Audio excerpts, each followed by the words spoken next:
Welcome to the Krusty Fox and a new episode of Sex and the Shitty. This week's episode is called The Cheating Curve, which should come as no surprise considering that in the closing moments of the last episode, Carrie got back with human trash compactor Mr. Big. If you're new here, then check out the playlist in the link above to catch up on all the maladjusted madness from the very beginning. And don't forget to stay tuned until the end of the video for last week's top comments and this week's question. The episode begins with a bunch of women cramming inside of Charlotte's big opening. Her gallery, you see, is launching gay artist Yael's new collection. Carrie's surprise that lesbian chic mixes so well with art world cool is a direct result of her only spending time around gay men who are one bow tie and a dog treat away from being carried around in her handbag. Samantha gets in early with my favourite joke of the episode. She loudly bemoans the lack of straight male action in the room, having assumed that they're always following lesbians around to see what they're going to do. She's delighted to spot one lone heterosexual, a trainer from her gym called Thor, because nobody's going to pay for PT sessions with a guy called Clarence. Carrie tells another of her all too casual lies about not feeling great and needing to go home. Samantha continues to prove why she's my favourite character when she just as casually offers her some oxy with the same breeziness you or I might have when sharing Mentos. As Carrie does the least inconspicuous job of sneaking away I've ever seen, Charlotte loiters near a group of wealthy lesbian guests in search of a sale. We're told the lesbians in question seem to have it all, apart from, of course, in 90s New York, the ability to get married, or in today's Florida, the ability to be gay within 6 miles of a school. Charlotte's usual thimbleful of luck with men runs dry in record time. She discovers her date for the evening, Gareth, in the back storeroom, unrepentantly wiping his face all over an anonymous blonde's. Since his whole vibe suggests that he spends most mornings trying to get female joggers to help him move sofas into the back of vans, I'd call this a lucky escape. To nobody's surprise, Carrie doesn't go home and instead rocks up at Big's apartment. He gives a half-hearted wow in response to her outfit, as well he might considering that she's dressed like a trawler just dragged her out of the North Atlantic. As Carrie and Big get down to business, she muses about how the guilt of lying to her friends makes it all the more enticing.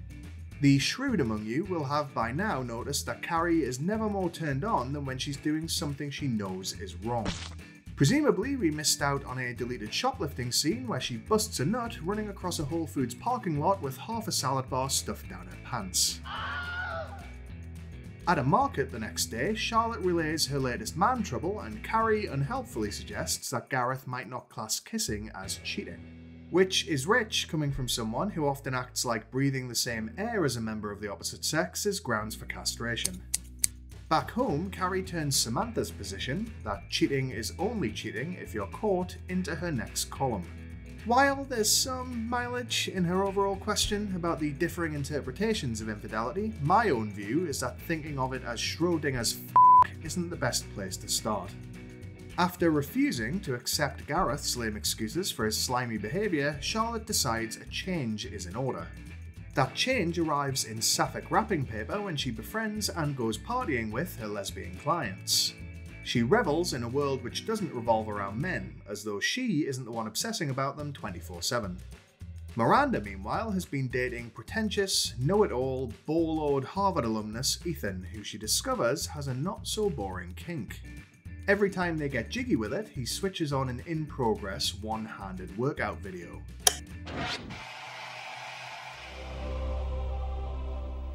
He apparently keeps them queued up and ready to go on every TV he owns, like a horny version of the architect from The Matrix. It's all positioned to suggest to us that he's therefore kind of, I guess, cheating on Miranda with the tapes. While initially game, she begins to take offence that his attention is only ever partially on her.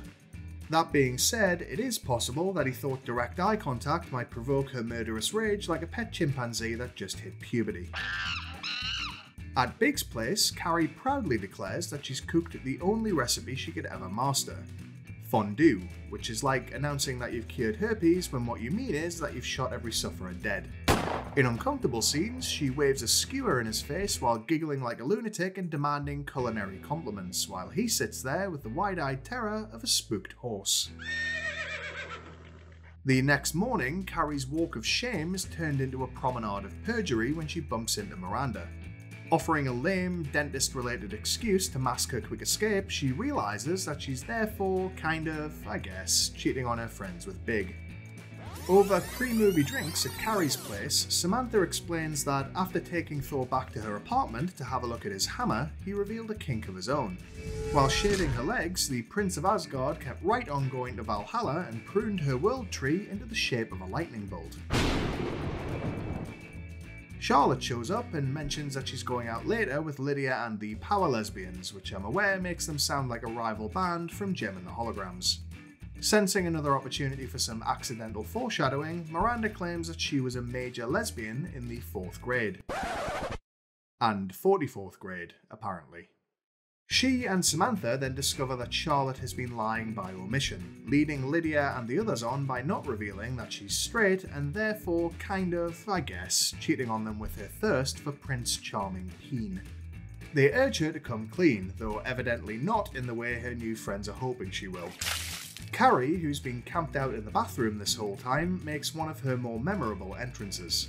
She announces that her new diaphragm is irretrievably wedged in her wench trench, and she needs one of them to fish it back out. After Miranda declines a chance to put her money where Carrie's mound is, Samantha bravely volunteers as tribute. As they march, movie-bound, along Broadway, an appropriate song and dance explodes when Carrie admits that she's been seeing Big. She conveniently minimises all of his past crappy behaviour in the face of her friend's entirely justifiable horror and storms away in a huff. Once home, she admits to herself that they're right, but never actually apologises to them for her bratty outburst because humility is Bradshaw kryptonite.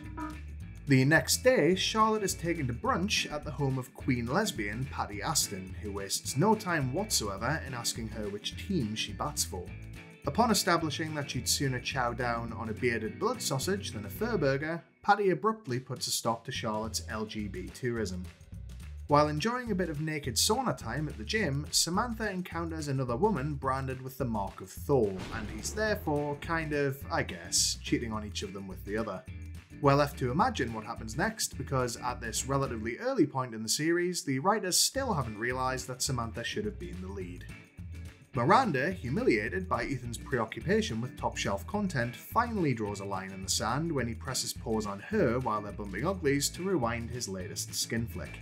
After incorrectly assuming he'd choose her over the women in the videos, Miranda leaves him with his blue movies and bluer balls. Later, Big takes Carrie out dancing, where she struggles to get him to have a conversation about whether they're official. He refuses to answer the question, pretends he doesn't know why they broke up in the first place, and does his level best not to engage emotionally, like the huge, billowing red flag on legs that he is. And despite acknowledging how much of a tosser he's being, she persists, instead of kicking his head through a nearby cello and running for the hills. She therefore kind of, I guess, considers them back together officially after he denies crying over their breakup, but says he did listen to a lot of Sinatra. Let's see. Sandler, Seacrest, Sheen... here we go, Sinatra.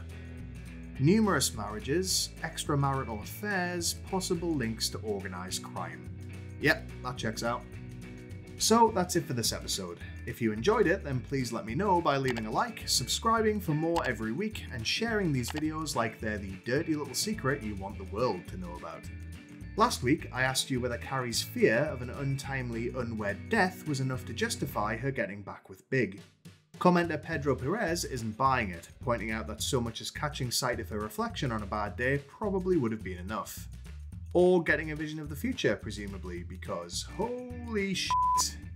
This week I'm asking, would you go elbow deep for a friend in need like Samantha did for Carrie?